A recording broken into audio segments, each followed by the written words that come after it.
Hey, quick question. What is the one thing in your kitchen that has been around for thousands of years, tells a story about who you are, and still gets fought over at family dinners? Yep, I am talking about plates. You might think they are just for piling on mashed potatoes, but trust me, these everyday objects are secretly cultural superheroes. Stick around, because we are about to uncover why plates are way more than just dinnerware. They are a window into human history. Welcome back, everyone. If you are new here, hit that subscribe button because we are all about digging into the wild, weird, and wonderful stories behind the stuff we take for granted. Today, we are diving deep into the cultural significance of plates. I mean, think about it. Every time you eat, you are using something that has been shaped by centuries of tradition, innovation, and even a little bit of drama. From ancient clay slabs to your grandma's fancy china, plates have a story to tell. So, grab a snack, preferably on a plate stand. Let's get started. We have got the origin story, how they have evolved, why they matter to cultures worldwide, some jaw-dropping fun facts, and a big finish to tie it all together. Ready? Let's go. Okay, let's rewind the clock way back to when humans did not even have plates. Can you imagine? You are a caveman, just eating off a rock, or, I do not know, your hands. Gross, right? The first plates were not even plates, they were flat stones or big leaves. Archaeologists say the real game changer came around 10,000 BCE when people started making pottery. Fast forward to ancient Mesopotamia, the cradle of civilization, and we have got clay tablets being shaped into shallow bowls. These were not just for eating, they were status symbols. If you had a fancy clay plate, you were basically flexing on your neighbors. Then, over in China, around 6000 BCE, they were already firing up ceramic masterpieces way ahead of the curve.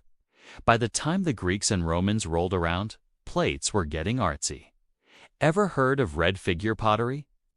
They had paint these epic scenes of gods and warriors right onto the plates. Imagine eating your lentils off a plate with Zeus staring back at you. Talk about dinner and a show.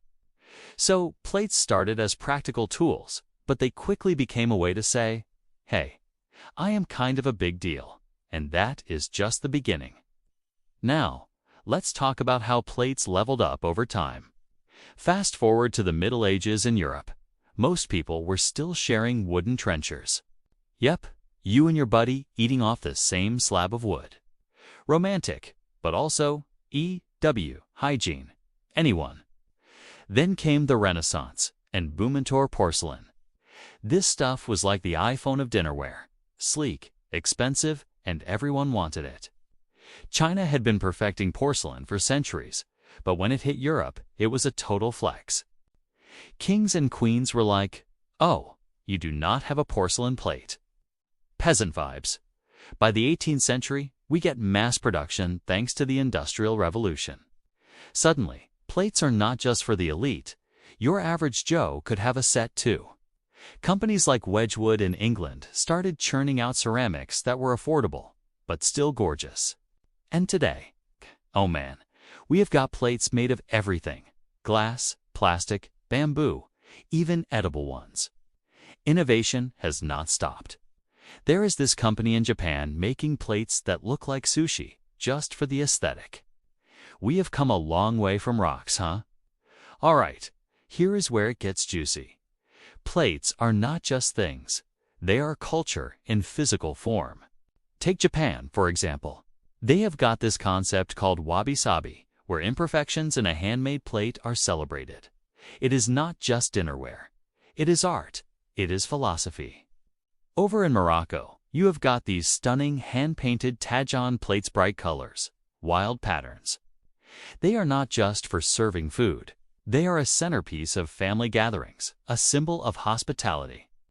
And do not get me started on Thanksgiving in the US. Those big, sturdy plates are not just holding turkey, they are holding traditions, arguments over who gets the last roll, and memories of Aunt Linda's questionable casserole. Plates are emotional people. In India, There is the thali, a metal plate with little compartments for curry, rice, and chutney. It is not just practical. It is a reflection of balance and variety in life. Every culture pours its soul into its plates, and I think that is beautiful.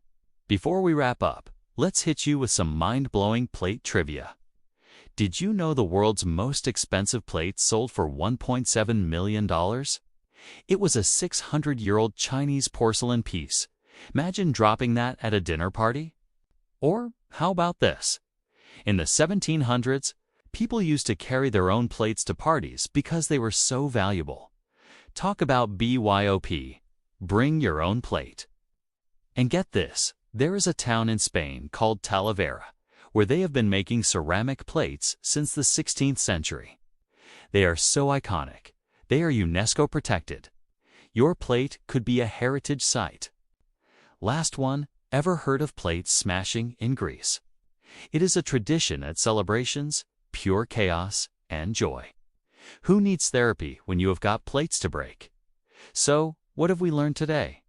Plates are not just for eating. They are time capsules, status symbols, and storytellers. From ancient clay to modern eco-friendly designs, they have evolved with us, reflecting who we are and where we are going. Next time you sit down for a meal, take a second to look at your plate. What is it saying about you? I'd love to hear your thoughts. Drop them in the comments below. If you enjoyed this deep dive into the world of plates, smash that like button. It is less messy than smashing a plate, I promise. Subscribe for more wild stories about everyday stuff and hit the bell so you do not miss out. Want more? Check out our others videos. That is it for today, folks. Thanks for hanging out with me on this plate-filled adventure. Until next time, keep eating, keep exploring, and keep being awesome. See you soon.